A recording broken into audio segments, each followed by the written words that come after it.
Namaskar. Many people are curious about the difference between prayer and meditation, how these two are related, if there's any contradiction between them. And actually, I had the same question already when I was a young child. Actually, I didn't know about meditation specifically, but I really didn't understand what exactly we're supposed to do with our mind so that we can feel the divine presence. In fact, when I was really young, I took these things very seriously and very literally. And as a little girl, I was going to Catholic school. And one day my mother receives a really upset call from the nun who was in charge of our class and who had taken us that day to Mass. And she said, "Do you know what your daughter did?" And my mom's like, "Well, what did she do?" And she said, "She spit out the Holy Eucharist." And my mother was like, "Well, did you ask her why she did it? Because, she always has a reason for everything she does." And the nun admitted that she had not asked me. And so later in the evening, my mother asked me what had happened. But I actually remember the incident, probably because the nun had such a huge reaction. Must have made an impression on my mind. But what I remember, I must have been about 7, because that's about the age that we get this Holy Sacrament to be able to take the Eucharist. And I remember thinking, the priest had been talking about listening to the voice of Christ. And I was really thinking I really want to hear his voice, but how can I hear it if he's in my stomach? And so I took the Eucharist and then, very carefully taken it out of my mouth because, I wanted to listen more carefully. And I told this to my mother. She really thought it was quite amusing, but also, just showed that I had this very serious spiritual bent already from a young age. So, that question kind of remained with me, unsatisfied by that particular experience, of course. And later, my uncle, who was actually a Jesuit priest, he offered to me a book on prayer. And I remember, the first page was talking about how prayer is where we talk to God, but meditation is when we're listening. And that really made an impression on me because, if you have a relationship with somebody and all you do is talk all the time, and you never listen to them, you never have time to actually find out what they think or be with them. I mean, a relationship has to be at least 2 ways, right? And that some of the most important parts of a relationship are through listening and just being together. And so our relationship with the Supreme, it's kind of the same. If we're always busy just talking, where's the space to actually feel that contact, to feel that presence? So at that age, even though I was very young, I really didn't have any formal instruction in how to do this. I didn't know what to do with my mind. I was unsatisfied with prayer. I felt like it still didn't get me anywhere. It didn't help me to feel something real. But I was convinced it was there. But I started to do my own little practice, walking to school and listening for the voice of God. I would just try to open myself up and listen. And like this, I really started to develop an internal relationship. And it went very deep. And later, this led me to the path of meditation. So another beautiful story that I once heard from one of my senior brothers on this path. He had been in India and he had this wonderful opportunity to be around our master at a time when he was extremely relaxed. And he was saying to everybody, everybody wants something from God.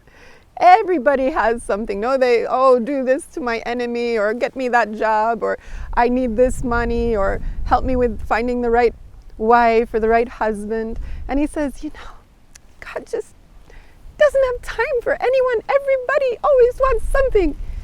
And he said, but, that person that doesn't want anything from God, that only wants to give him happiness, he says, for that person, God becomes the servant of their servants. And indeed, this is one of the secrets of spirituality, is to want to give pleasure to the Supreme. Just imagine this entire creation, all of this existence. It is existing to create this this most subtle form, this most subtle manifestation of creation that has the ability to self-reflect, that has the ability to look for its creator, to search for its source. And just imagine the whole creation existing for this moment. And it's just like a lover waiting, somebody who loves you, but is just waiting for you to notice them.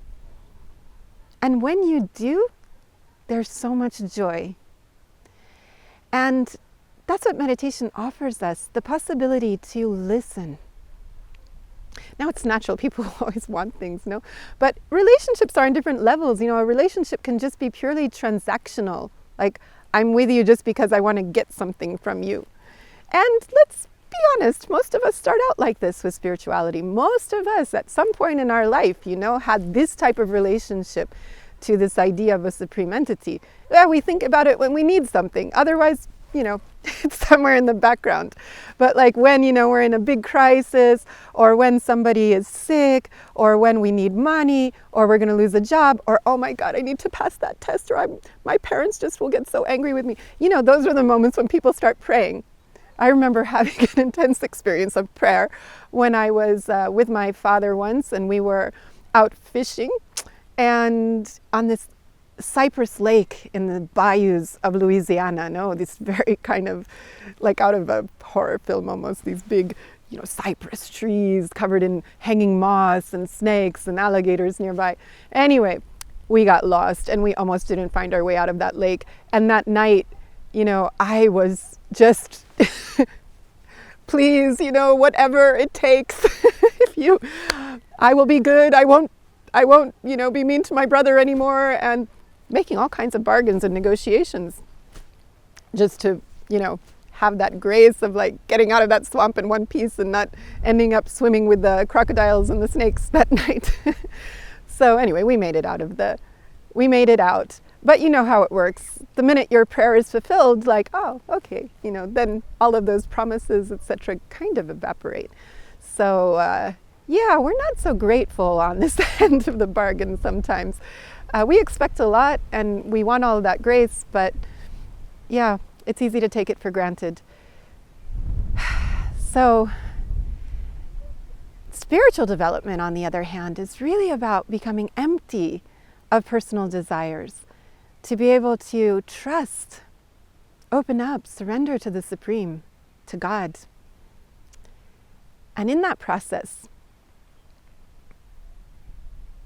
cultivating only our own desires is not as helpful as learning to empty them and make space to try and feel and sense that divine presence with us, and to trust it, and to want with our mind, with our heart, to offer that openness, to sit down as an offering when we meditate, offering our mind without expectation, without manipulation, without some kind of transactional thing going on, but just to be there to give that joy.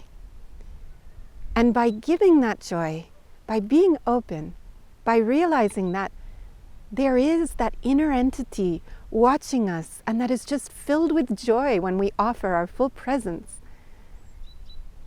then that gives us joy, unspeakable joy, unlimited joy. So, on the path of spirituality, there is one type of prayer that will also help us in this development, and that is to pray to have that type of love, to have that type of desire, to have that type of devotion that can attract that bliss, that pleasure from the Supreme Entity. To pray to give Him pleasure, to give our whole mind, our whole hearts. So that's a really good prayer. Not for any mundane, limited thing. That kind of betrays a bit of lack of trust, like, that we have to stay in charge and make sure that God kind of knows what to do. He knows what to do. He knows better than you what you really need. You don't need to give Him instructions. The more that you trust, the more things will flow, and the more grace and beauty will be in your life. more bliss. So be free. You don't need to ask. Just make space, trust. If you have to ask for something, ask for that type of love and trust and surrender. And these are things that will elevate you and make you grow spiritually. Success. Namaskar.